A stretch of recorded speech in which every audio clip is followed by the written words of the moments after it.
नमस्कार दोस्तों, मैं आपका नीरज। साथियों, आज हम पहुंचे थे गांव सीकरी के सरकारी स्कूल में। और सरकारी स्कूल में पहुंचने के बाद हमने सभी बच्चों को स्नेकों के बारे में बतलाया। उनको बतलाया कि जहर वाले स्नेक कैसे होते हैं और बिना जहर वाले स्नेक कैसे होते हैं। उनकी पहचान से उनको रूबरू कराया और उनसे स्नेकों के बारे में काफ़ी हद तक बहुत सारी जानकारियाँ उनके सामने साझा की।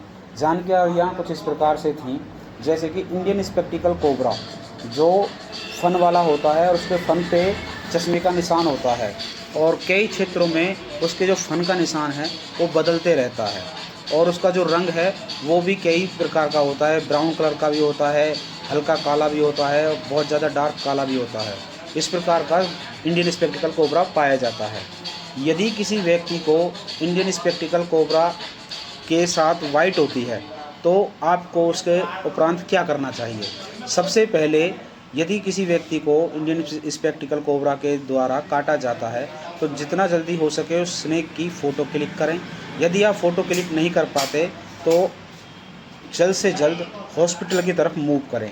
जिस जगह पर स्नेक ने वाइट किया है उस जगह पर एक फट्टी या लकड़ी रखकर और स्वापी से उसको लपेट दें और पेशेंट को बोलें कि आपको अपना वो वाला शरीर बिल्कुल भी नहीं हिलाना है, जिससे जहर की जो मात्रा है, वेनम की मात्रा है, वो धीरे धीरे आपके शरीर में बढ़ेगी। और उसको ये कहें कि वो जितना हो सके उतना रिलैक्स होने की कोशिश करे, क्योंकि जितना रिलैक्स होगा उतनी उसकी वेनम की जो मात्रा है वो स्लो बॉडी शरीर में फैलेगी।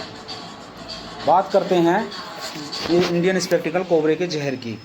इंडियन स्पेक्टिकल कोबरा के अंदर न्यूरोटॉक्सिक जहर पाया जाता है जो कि इंसानी शरीर के नर्वस सिस्टम को डिस्ट्रॉय करता है। जैसे कि इंसान को वाइट होने के बाद आंखों से धुंधला दिखने लगता है, आंखों से दोहरा दिखने लगता है, गले में खिंचाव आने लगता है, गला रुकने लगता है और शरीर से दिमाग से शरीर का कांटेक्ट टूटने लगता है, हाथ पैर कमज़ोर होने लगते हैं। इस प्रकार के लक्षण होते हैं। तो जितना जल्दी हो सके आप हॉस्पिटल की तरफ जाएं, ना कि किसी झाड़ फूंक वाले के चक्कर में पड़ें। कभी भी जहां स्नेक वाइट करता है जिस जगह पर, उस जगह को ना तो किसी से काटें, ना कोई कीड़ा बंद लगाएं, ना ही बर्फ़ लगाएं, ना ही उसे चूसने की कोशिश करें। इस प्रक्रिया में कई बार क्या होता है कि नुकसान हो जाता है दूसरे व्यक्ति को। अब बात करते हैं कॉमन करैत की। साथियों, कॉमन करैत भारत का टॉप 4 स्नेकों में सबसे ज़्यादा जहरीला स्नेक पाया जाता है। इसकी खासियत क्या है? ये स्नेक हमेशा रात को ही अपने बिलों से बाहर निकलते हैं और ये अक्सर उन इलाकों में पाए जाते हैं जिन इलाकों में जो नई कॉलोनियाँ हैं, घर हैं, वहाँ झाड़ी है, घरों के आसपास झाड़ी है, घास है, ज़्यादा जंगल है, खेत क्यार है, उस जगह पर ये पाए जाते हैं। रात के समय अपने बिलों से बाहर निकलेंगे और आपके घर में अंदर एंट्री करेंगे।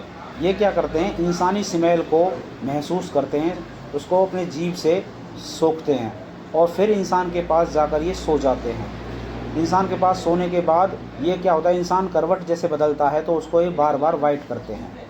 कॉमन करैत के वाइट करने के बाद ना तो घाव दुखता है, ना वहाँ सूजन होती है, किसी प्रकार का कोई दर्द नहीं होता, जिससे इंसान को पता नहीं चल पाता और कई मामलों में लोग सोते के सोते रह जाते हैं, वो मर जाते हैं क्योंकि उनको पता ही नहीं चलता।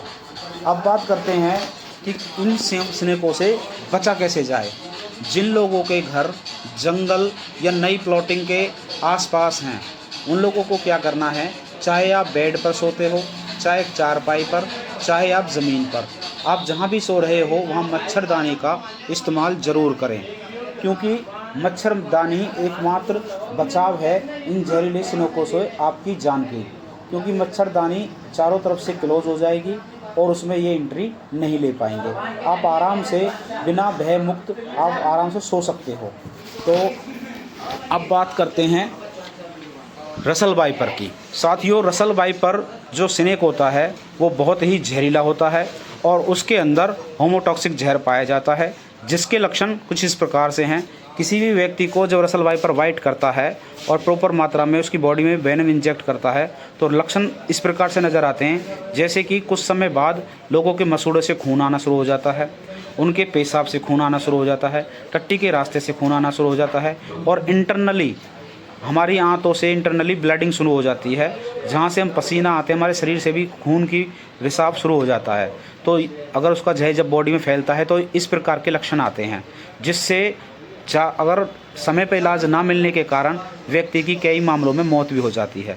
तो जब भी ऐसा स्नेक आपके आसपास दिखे तो आप जितना जल्दी हो सके अपने नज़दीकी रेस्क्यूअर, जो बंदे स्नेक वगैरह को पकड़ते हैं, उनके पास कॉल करें और स्नेक पर नज़र बनाए रखें। दूरी बनाकर स्नेक पर नज़र बनाए रखें कि वो किधर जा रहा है, किधर छुप रहा है। और जैसे ही स्नेकर आएगा रेस्क्यूअर, वो उस स्नेक को जल्द से रेस्क्यू कर लेगा और आप आराम से भयमुक्त हो सकते हो।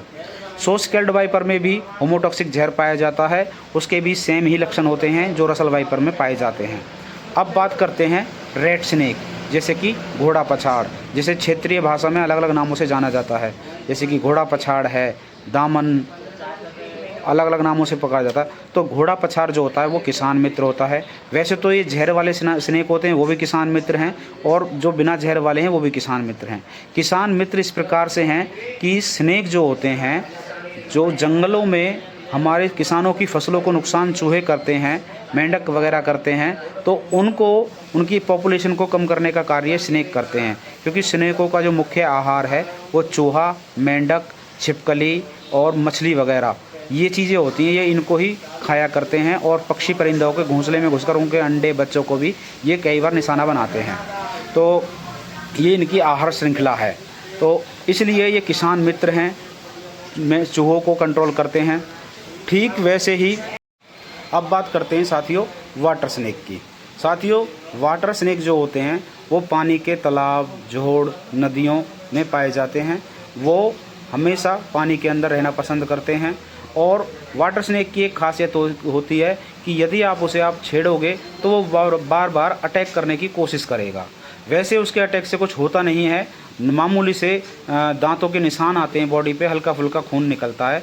वैसे उसके अंदर वेनम बिल्कुल भी नहीं होता, आपको घबराने की आवश्यकता नहीं है। यदि किसी व्यक्ति को वाटर स्नेक ने बाइट किया है तो घबराएं नहीं। फिर भी अपनी संतुष्टि के लिए आप हॉस्पिटल एक बार ज़रूर जाएं, क्योंकि कई बार क्या होता है कि इंसान होपलेस हो जाता है और डॉक्टर उसको चेक करके मरीज़ को संतुष्ट करता है और मरीज़ को बतलाता है कि आप इससे ना घबराएं। क्योंकि काम इंसान किसी इंसान को बताएगा तो उसकी हेजिटेशन दूर नहीं होती और कहीं ना कहीं उसके अंदर एक घबराहट बनी हुई होती है, जिससे कई बार क्या होता है कि हार्ट बीट ज़्यादा हाई होने की वजह से इंसान का हार्ट फेल हो जाता है और उस कंडीशन में बिना जहर वाले स्नेक की बाइट से भी इंसान की मौत हो जाती है। तो ये इस प्रकार से होता है। अब बात करते हैं रेड सैंड बोआ की। साथियों, जो रेड सैंड बोआ स्नेक है वो बहुत ही शर्मीला और शाही किस्म का स्नेक है। वो हमेशा इंसानों से दूरी बना के रखना चाहता है, इंसानों से बहुत ज़्यादा डरता है और बहुत ही स्लो और धीमा होता है। वो छोटे मोटे कीड़े मकोड़े, छोटी मोटी छिपकलियाँ, इस प्रकार के जीवों को खाकर अपना जीवन यापन करता है और अक्सर जंगलों में पाया जाता है। तो बात करते हैं साथियों मॉनिटर लिजर्ट की। साथियों, मॉनिटर लिजर्ट को लोग बाग गुहेरा, विषपरिया और अलग अलग नामों से अलग अलग क्षेत्रों में पुकारा जाता है। जो मॉनिटर लिजर्ट है वो भी बहुत ज़्यादा डरपोक किस्म का प्राणी होता है, इंसानों से बहुत ज़्यादा दूरी बना के रखना चाहता है।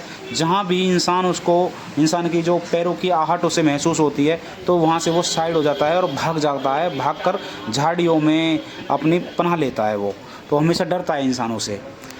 साथियों, हमारा जो नॉलेज देने का जो पर्पज़ है वो सिर्फ यही उद्देश्य है कि जितना हो सके हमारे जो युवा हैं वो बेसिक चीज़ें हैं ये उन तक पहुँचें और हर व्यक्ति तक, जिन व्यक्तियों तक हम जिन बच्चों को ये नॉलेज दे रहे हैं, ये बच्चे उस नॉलेज को और लोगों तक भी साझा करें, जिससे कि लोगों के अंदर से स्नेकों के प्रति जो वहम है, जो अंधविश्वास है, वो दूर हो।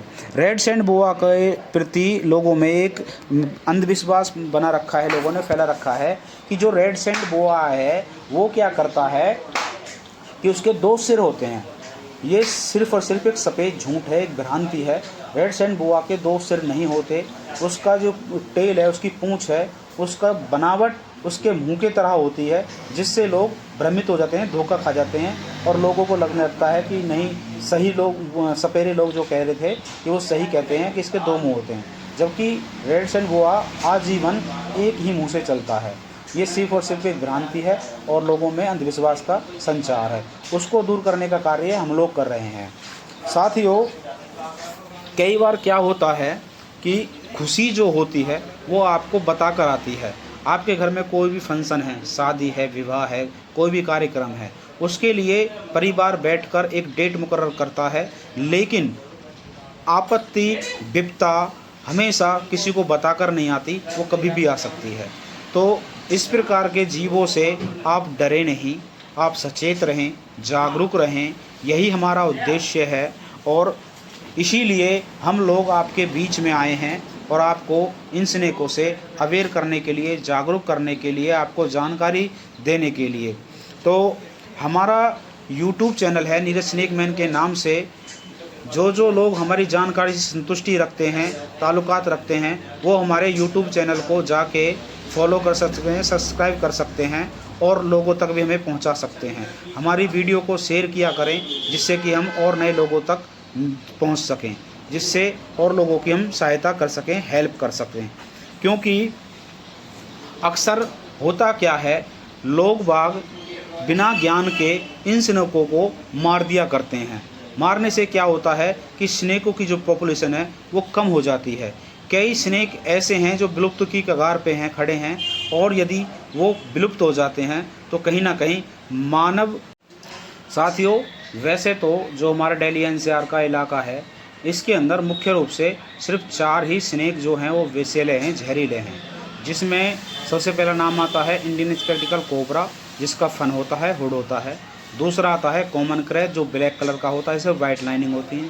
तीसरा है रसल वाइपर, जो पीला पीला सा होता है और उस पर धब्बे होते हैं, जैसे कि आप अजगर, जैसे इंडियन रॉक पाइथन के ऊपर धब्बे देखने को मिलते हैं, सेम ऐसे ही धब्बे उस पर गोल गोल होते हैं।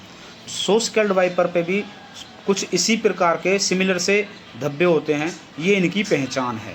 तो कभी भी इनकी पहचान से आप धोखा ना खाएं, तो इनसे दूरी बना के रखें, क्योंकि स्नेक देखने में बहुत ही सुंदर लगते हैं और कई बार कुछ अज्ञानी लोग, कई बार ड्रिंक करके लोग इनको यूं ही पकड़ने की कोशिश करते हैं, जिस वजह से कई बार वाइट होती है और वाइट होने के बाद उन लोगों की मौत भी हो जाती है। तो साथियों, मेरा आपको जानकारी देने का सिर्फ और सिर्फ यही उद्देश्य है कि जितना हो सके ये जानकारी काफ़ी दूर तक जाए और काफ़ी सारे लोगों की मदद हो पाए। वैसे हमने ये प्रोग्राम स्कूल का अटेंड करने के बाद इन सभी स्नेकों को जंगल में रिलीज कर दिया, क्योंकि इनका जो घर है, आशियाना है, वो वास्तव में ही जंगल है। क्योंकि जंगल में ये सुरक्षित रहते हैं। वो प्रकृति और नेचर का अपना रोल है कि स्नेक को खाए या ना खाए, वो उनका काम है। हमारा फ़र्ज़ है सिर्फ घरों से इनको निकाल के जंगल में रिलीज़ करना। और एक चीज़ और बताऊंगा आपको, स्नेक जो होते हैं वो जन्मजात से ही मांसाहारी होते हैं, वो दूध नहीं पीते। ये एक भ्रांति है, लोगों में वहम फैला हुआ है। क्योंकि स्नेक जन्मजात से ही जहरीले भी होते हैं। जो जहरीले नस्ल के स्नेक होते हैं वो जन्मजात से जहरीले होते हैं और जन्मजात से ही मांसाहारी होते हैं, क्योंकि इनका जो भोजन है चूहे, मेंढक, पक्षियों के अंडे, छिपकली, इस प्रकार के जीवों को खा करके ये अपना जीवन यापन करते हैं। क्योंकि हर नेचर ने हर चीज़ को बैलेंस करने के लिए किसी ना किसी को बनाया है। ठीक वैसे ही जैसे चूहों को खाने के लिए सांपों को बनाया है, सांपों को खाने के लिए दूसरे सांप बनाए हैं। तो ये नेचर ऐसे ही चलता है, सर्कल में गोल गोल घूमता है। और जो रेड सैंड बोआ है उसके लिए लोगों में एक भ्रांति है कि इसको ब्लैक मार्केट में बहुत महंगा बेचा जाता है, जिस वजह से इस स्नेक की धरपकड़ बहुत ज़्यादा होती है और ब्लैक मार्केट में बेचने के चक्कर में स्नेक को बहुत ज़्यादा पकड़ा जाता है और मारा जाता है। इसीलिए ये स्नेक जो है आज विलुप्ति की कगार पर खड़ा हुआ है। तो आपको हमारी नॉलेज पसंद आई हो तो प्लीज़ वीडियो को ज़्यादा से ज़्यादा शेयर करना, चैनल को लाइक करना, चैनल को सब्सक्राइब करना, हमें कमेंट में बताना को आपको हमारी नॉलेज और हमारी वीडियो कैसी लगी, और या हमारा कार्य स्कूल में जाकर लोगों को नॉलेज देना कितना सही था, हमारा ये कार्य किन किन लोगों को पसंद है। तो प्लीज़ धन्यवाद आपका।